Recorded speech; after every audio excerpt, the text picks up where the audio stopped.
feel jealous, let me ask you something. What's the first thought that crosses your mind when you feel jealous? Is it, why them? Why not me? Am I not enough? Am I about to lose this?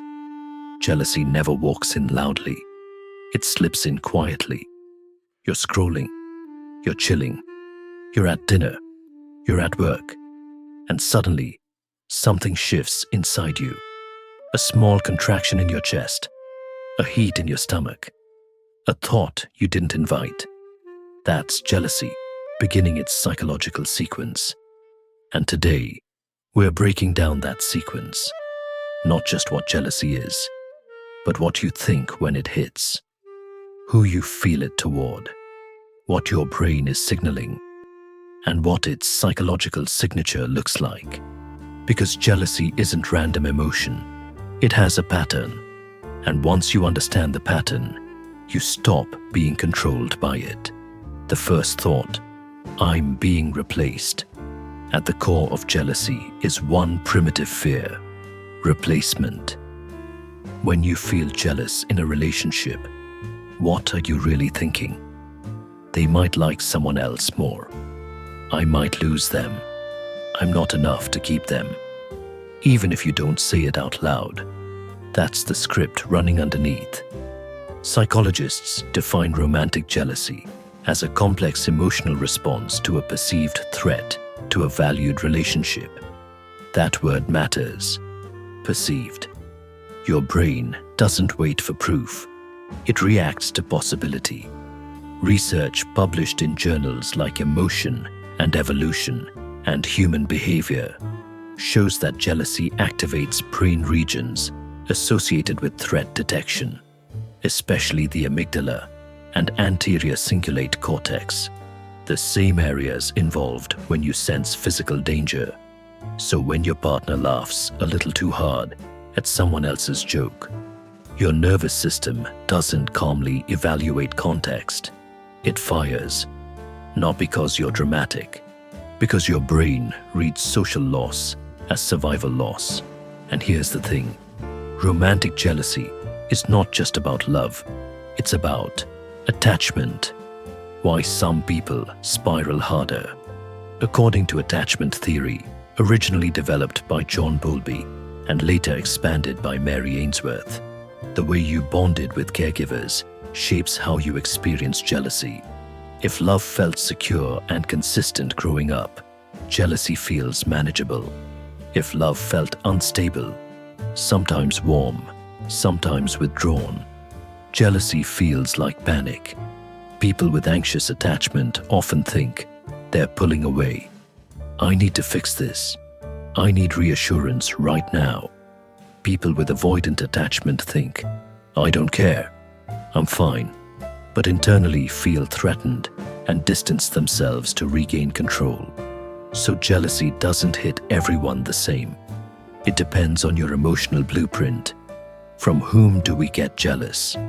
Here's a deeper question. Why do you feel jealous of some people, but not others? Why does your friend's promotion bother you, but a billionaire's doesn't? This is where social comparison theory comes in. Proposed by psychologist Leon Festinger in 1954, we evaluate ourselves by comparing to similar others. Similarity is the trigger. You don't feel jealous of Elon Musk every morning. He's too far removed. But your coworker who started the same year as you and just got promoted, that hits. Because they represent what you could have been. Similarity creates psychological proximity, and proximity creates comparison. Studies show that envy and jealousy are strongest when the comparison target is similar in age, similar in background, similar in career, similar in attractiveness. Because their success feels like evidence. Evidence that you're either ahead or behind. And when your brain concludes behind, jealousy begins. The psychological signature of jealousy. Every emotion has a signature. Jealousy's signature looks like this: perceived threat, self-evaluation, comparison, Fear of loss. Defensive reaction. It happens fast. Perceived threat. They're talking to someone attractive. Self-evaluation. Am I less attractive? Comparison. They look better than me. Fear of loss. What if I lose my partner? Defensive reaction. Interrogate. Withdraw. Compete. Criticize. And here's the wild part. Most of this happens in seconds, before logic enters. That's because jealousy begins in the emotional brain, not the rational brain. The amygdala activates before the prefrontal cortex.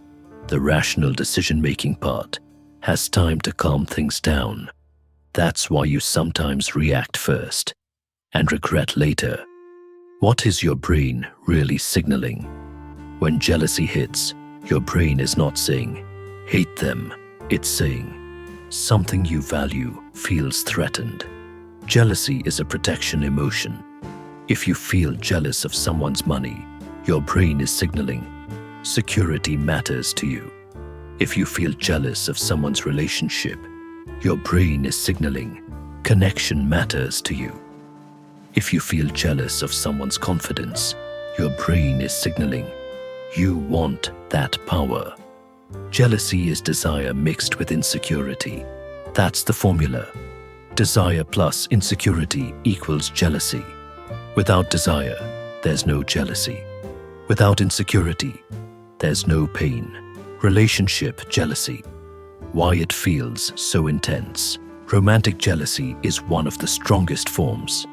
From an evolutionary psychology perspective, jealousy evolved to protect pair bonds.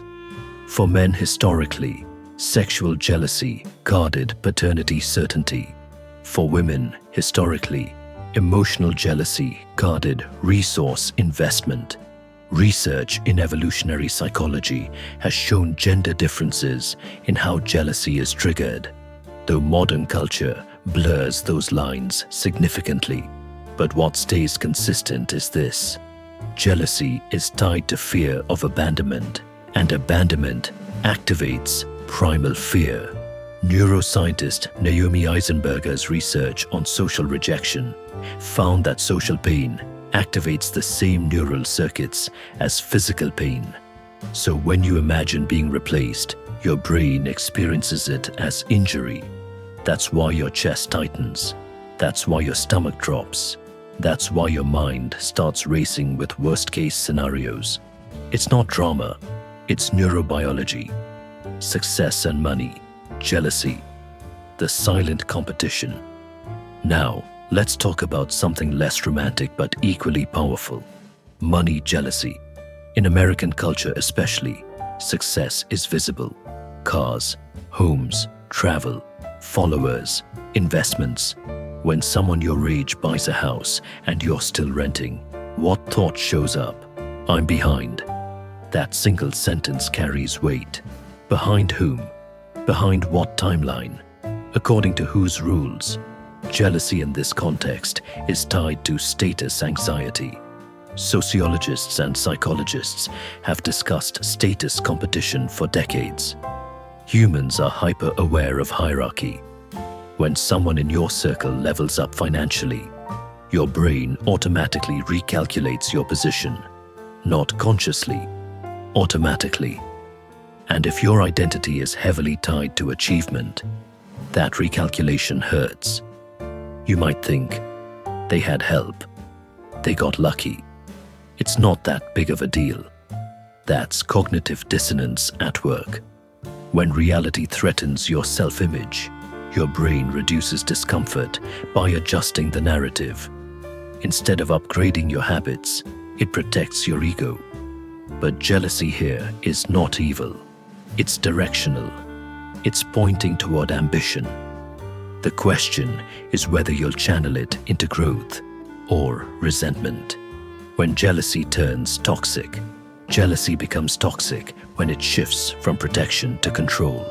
Healthy jealousy says, I value this. Toxic jealousy says, you belong to me. Healthy jealousy communicates. Toxic jealousy monitors. You start checking phones, testing loyalty, creating rules, withdrawing affection to gain leverage. That's no longer protection. That's fear managing behavior. And ironically, the more you try to control, the less secure you feel. Because control never produces trust. It produces resistance. Jealousy versus envy. A quick psychological distinction. Psychologists often differentiate jealousy and envy. Envy is wanting what someone else has. Jealousy is fearing losing what you have. But in everyday life, they overlap. If you see someone's perfect relationship and feel upset, is that envy or jealousy? Maybe both. You envy their connection. You feel jealous because you fear you'll never have it. The emotions blend, but the root remains. Comparison plus threat. The hidden layer, identity. Sometimes you're not jealous of what someone owns. You're jealous of who they are, their confidence, their social ease, their discipline. When someone walks into a room and owns it and you shrink, that's identity jealousy. And it hits deep, because identity feels harder to change than income or looks. But here's the truth. Confidence is behavioral. It's built through exposure to discomfort. You don't see the awkward years. You only see the polished version. Jealousy hides process and shows outcome. That distortion fuels insecurity. So what do we do with jealousy? First, stop shaming it. Jealousy is human. Even high performers feel it. Even public figures feel it. Comparison doesn't disappear with success. It evolves. Second, slow it down. When jealousy hits, instead of reacting, ask, what am I afraid of losing? What does this person represent? What does this trigger say about my desires? Third, separate fact from story. Fact, your partner liked someone's photo. Story, they're emotionally cheating and planning to leave. Fact, your friend got promoted.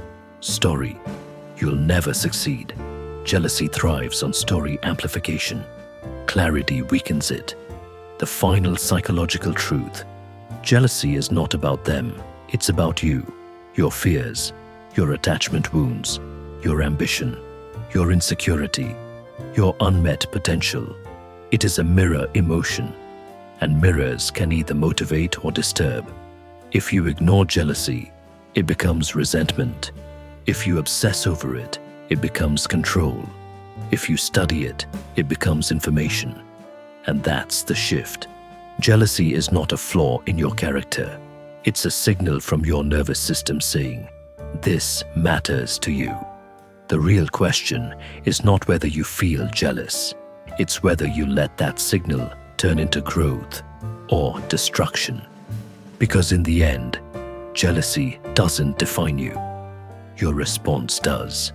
Before you go, if this video helped you understand jealousy and your own mind a little better, hit subscribe for more deep psychology content, and share this with someone you love, your partner, your best friend, anyone who might need it.